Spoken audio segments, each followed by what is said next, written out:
Olá, tudo bem? Seja bem-vindo ao canal Meu Momento com Deus. Nessa ocasião nós vamos iniciar mais uma semana de estudo guiado, mais uma semana do estudo da lição. Estamos aqui para a 10ª semana desse trimestre e com certeza será uma semana abençoada por Deus, tá bom? Antes da gente tomar conhecimento de qual será o tema da semana, o tema de sábado, eu quero convidar você a orar junto comigo. E logo em seguida, nos debruçarmos e nos maravilharmos com todas as maravilhas, bênçãos e tudo de bom que o Senhor tem preparado para mim e para você. Então vamos orar juntos? Senhor Deus, estás nos céus, muito obrigado, Pai, por mais uma oportunidade de poder estudar a Tua Santa Palavra.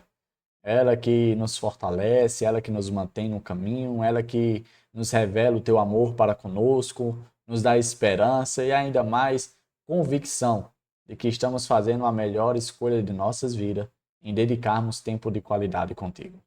Perdoa os nossos pecados, perdoa as vezes que negligenciamos momentos como esse. É isso que nós te pedimos em nome de Jesus Cristo. Amém. Pois muito bem, nós vamos para o tema da semana 10, que é regras de engajamento. De certo modo, a gente vai dar um pouco de continuidade ao tema que foi abordado na semana passada, que foi o conflito cósmico. Aqui é apresentado o verso para memorizar, que está na carta de 1 João 3,8, que diz assim, ó: aquele que pratica o pecado procede do diabo. Presta atenção, viu? Aquele que pratica o pecado, ele procede do diabo. Porque o diabo vive pecando desde o princípio. Para isto se manifestou o Filho de Deus, para destruir as obras do diabo. Vamos refletir um pouquinho sobre esse verso? O verso, de maneira bem clara e objetiva, ele diz que aqueles que vivem na prática do pecado, em outras palavras, ou mais popularmente conhecido, aqueles que têm o pecado acariciado, né, que não abandonam o pecado, né, na verdade, tem ele como se fosse uma criação de estimação. Essas pessoas, elas vêm do diabo, elas procedem do diabo. Né? Isso é algo bastante pesado, algo a se refletir. Né? Porque eu creio que você, eu, não queremos ter essa prerrogativa, né? esse título de procedermos do diabo, de virmos do diabo. Nós queremos vir de Deus. Então, uma das coisas que nós precisamos, quem sabe, analisar é se nós temos algum pecado acariciado. Porque se tivermos, temos que abandonar. Porque se continuarmos a praticar esse pecado, se continuarmos a manter, nós estamos andando nos mesmos passos do diabo, de Satanás. Por quê? Porque ele vive pecando. Desde quando? Desde o princípio. Ele vive pecando desde o princípio. Aí tem um restante do verso que eu também acho muito interessante, que diz assim, ó: para isto se manifestou o Filho de Deus, para destruir as obras do diabo. Em outras palavras, um único meio para que eu e você não vivamos pecando, não vivamos praticando o pecado, é por meio de Jesus Cristo. Por isso é tão importante momentos como esse, de reflexão, de busca, de espiritualidade, né, de espiritualização. Por quê? Porque são momentos como esse que a gente se aproxima de Deus, que busca a presença de Deus, que a gente não apenas adquire forças para resistir ao diabo e às suas tentações, mas também a gente adquire forças para não pecar. Né? Por isso se manifestou o Filho de Deus para destruir as obras do diabo. Na introdução do estudo de sábado, trouxe o seguinte ponto que eu marquei aqui para comentar com vocês. Em 1 Reis 18, do 19 ao 40, encontramos uma narrativa impressionante que revela a natureza do conflito cósmico. O que está descrito nesses versos, né, do 19 ao 40 do capítulo 18 de 1 Reis, é exatamente o embate, né, vamos dizer assim, a disputa que houve entre Elias e os falsos profetas de Baal, ali no Monte Carmelo.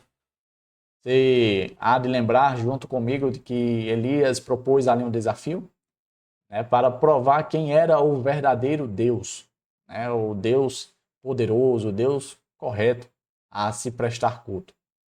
E ali a proposta que ele fez foi: o Deus que responder com fogo, o Deus que consumir o sacrifício que vai estar sobre o altar, esse é o verdadeiro Deus.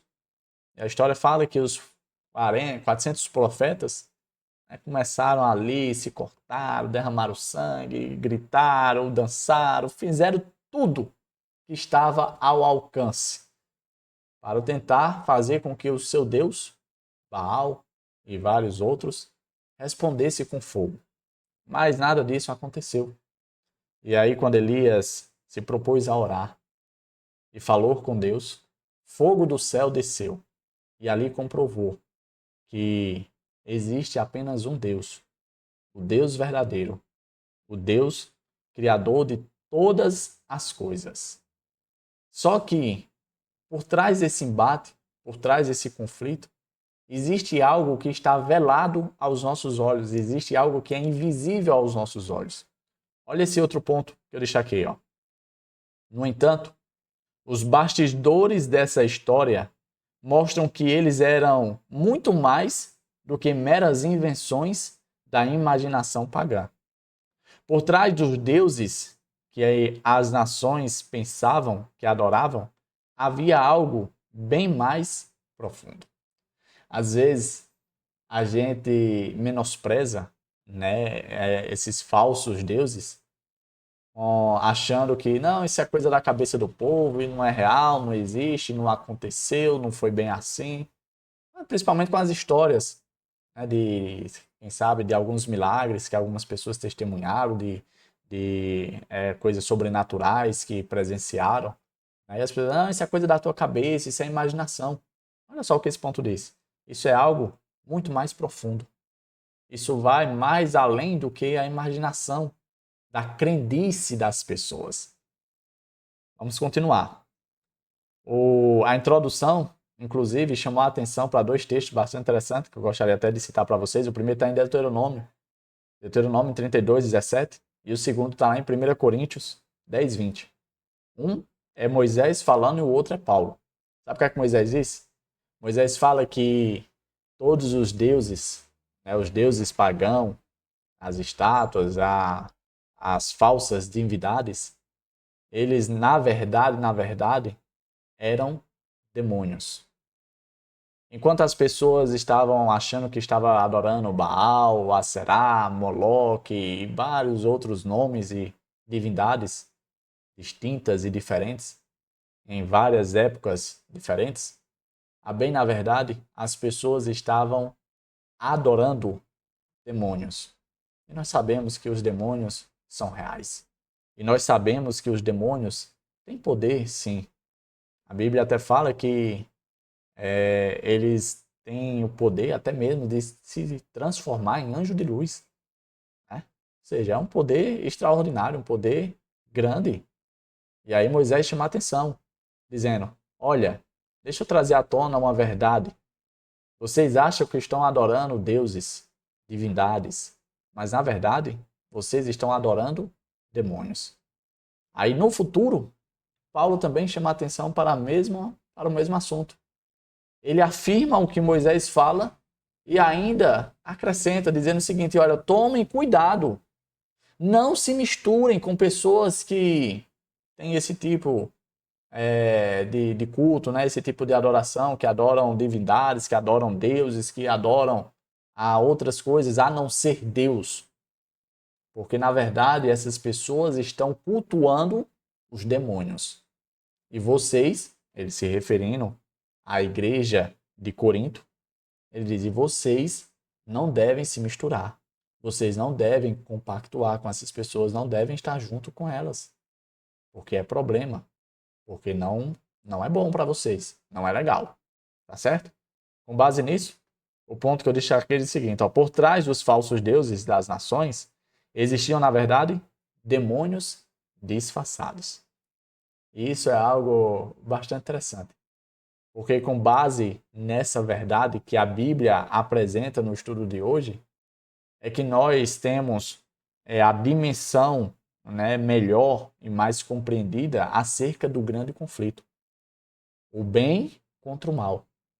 Porque muitas vezes o que Satanás ele tenta colocar em xeque é que ele não existe. É que ele não é real, é que isso é coisa inventada pela igreja, né? Que isso é conversa, que não é desse jeito. Ele tenta ao máximo se ocultar. E aí ele continua trabalhando, ele continua fazendo as suas perversidades. E aí muitas pessoas dão credibilidade a esse discurso de que ele não é real, de que ele não existe. E por conta disso, cai por terra o tema tão importante do grande conflito. Tema esse que não apenas acontece ao nosso redor, mas também dentro de nós. É uma guerra dentro de nós que acontece constantemente e diariamente.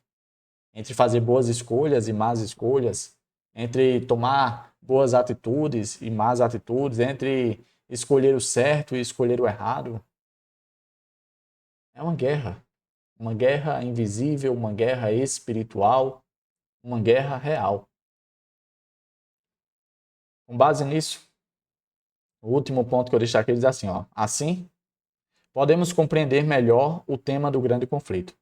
Além disso, essa verdade tem profundas implicações para entender melhor a natureza desse conflito e como ele lança luz sobre o problema do mal. Percebe como é importante essa verdade que foi apresentada hoje para mim e para você? Em sabermos que todas as divindades, todas as estátuas, todas as coisas que não são Deus, que não é Deus, o único Deus, o Deus criador dos céus e da terra, Deus eterno, infinito, tudo aquilo que distingue dele, ele, na verdade, de acordo com a Bíblia, são demônios disfarçados e que esses demônios disfarçados estão se aproveitando, quem sabe, da ignorância, quem sabe da dor, do sofrimento das pessoas para tirar proveito e para, quem sabe, desencaminhar do caminho correto? Pois é, isso é o grande conflito. Chegamos ao fim de mais um estudo, hoje tratando sobre as regras de engajamento. Durante a semana nós vamos ter acesso a estudos bastante interessantes. Um anjo atrasado, por exemplo, o dragão do Apocalipse, o caso de Jó, o príncipe temporário deste mundo, limites e regras, ou seja, vários assuntos que vão trazer à tona o tema do grande conflito. E eu quero estar aqui junto com você pela graça de Deus, tá bom? Então não se atrasa, não falta, vem junto comigo, ter mais um estudo guiado, mais um momento com Deus. Até a próxima e tchau, tchau.